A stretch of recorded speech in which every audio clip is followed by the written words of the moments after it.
Jusqu'à 9h, Good Morning Business. Il est 7h18, effectivement, on va commencer quand même notre tournée des candidats à la présidence du MEDEF avant d'organiser, si vous en êtes d'accord, je suis sûr que vous l'êtes, un grand débat entre vous.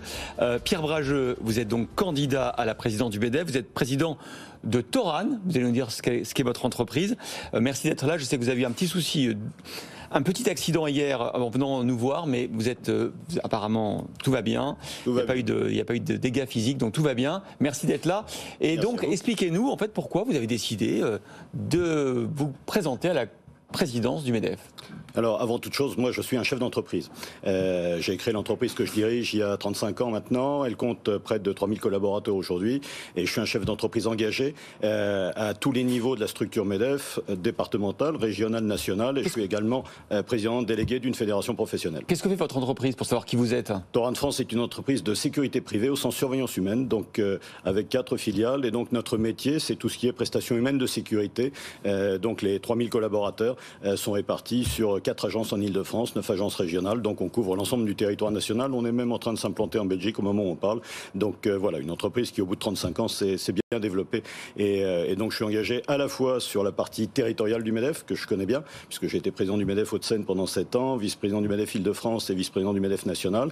Et je suis aussi engagé depuis de nombreuses années sur la branche professionnelle au sens large, puisque je suis président délégué de la Fédération française de la sécurité privée, qui regroupe l'ensemble de l'écosystème, de la surveillance humaine à la sécurité électronique, en passant par la cybersécurité, le transport de fonds, la formation en sécurité, bref, tout l'écosystème est représenté par cette fédération. Vous dites que vous voulez être le candidat du changement de cap, bouleverser un peu le MEDEF, mais ni dans votre profil, ni dans vos propositions, j'entends une différence. Votre discours, il est assez proche de celui de Patrick Martin ou d'autres candidats. C'est quoi un changement de cap total du MEDEF ? Alors, changement de cap total, je ne sais pas s'il sera total. En tout cas, ce qui est certain, c'est que on constate tous, on a un environnement politique, économique et social qui s'est profondément transformé. Le vent s'est levé, la mer s'est creusée. Je pense qu'effectivement, il faut un changement de cap. À chaque époque, son MEDEF. Je pense qu'il faut qu'on redevienne vraiment acteur. Je veux remettre l'entreprise au cœur du système, au centre du jeu, et je veux qu'on reprenne en main notre destin. On a peut-être été un peu trop spectateur. On doit être. Moi, je suis là pour porter un MEDEF acteur, contributeur et leader. Alors c'est pas ce que pense Patrick Martin, qui est aussi candidat. Il était sur BFM Business il y a 2 jours. Écoutez son bilan. Il y a un sujet de légitimité, il faut être véritablement entrepreneur. Il se trouve que mon entreprise n'a jamais aussi bien marché que depuis que je suis aux côtés de Geoffroy Roux de Bézieux. Je pense qu'on a fait des très belles choses avec Geoffroy, que Geoffroy a fait des très belles choses en termes de modernisation du MEDEF, en termes de restauration du dialogue social, et Dieu sait si on a besoin de dialogue social en ce moment. J'assume complètement ce qui a été fait, auquel j'ai participé au jour le jour, en plein. Je crois avoir une forme de légitimité sur ces sujets-là. Argument principal de Patrick Martin, la continuité. J'étais déjà là, donc j'ai qu'à continuer. Et puis ensuite, il dit, le MEDEF était déjà acteur dans le dialogue social. Qu'est-ce qu'il peut faire de plus ? Écoutez, je pense qu'il faut vraiment qu'on remette l'entreprise au centre du jeu. Moi, je veux un MEDEF de conviction, un MEDEF d'action.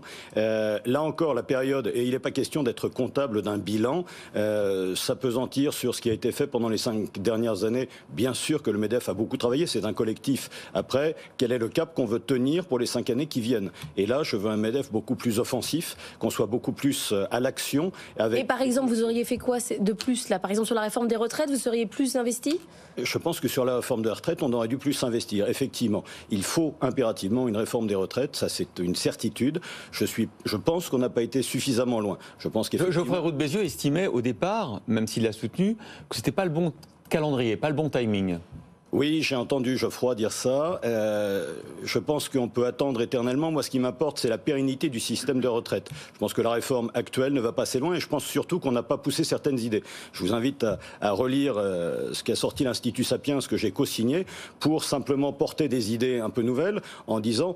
Pourquoi ne pas instaurer une dose de capitalisation pour le régime de répartition? Donc il y a des idées qui n'ont pas été creusées, qui n'ont pas été avancées. Je pense qu'il faut qu'on soit beaucoup plus offensif et non pas simplement spectateur. Je vous dis, il faut savoir si on veut un MEDEF d'image, et voilà, très bien, mais un MEDEF qui est là pour être aimé, ou si on veut un MEDEF qui soit écouté, respecté. Ah oui, vous êtes prêt à aller à la bataille. Vous pensez que ça va être plus dur dans les années qui viennent, parce qu'on a eu quand même un gouvernement assez pro-business, baisse des impôts, flat tax, baisse des impôts de production. Est-ce que vous pensez que vu le contexte actuel, la conjoncture qui se dégrade, les opinions publiques qui réclament un meilleur partage de la valeur ajoutée, est-ce que vous pensez que ça va devenir plus compliqué là ?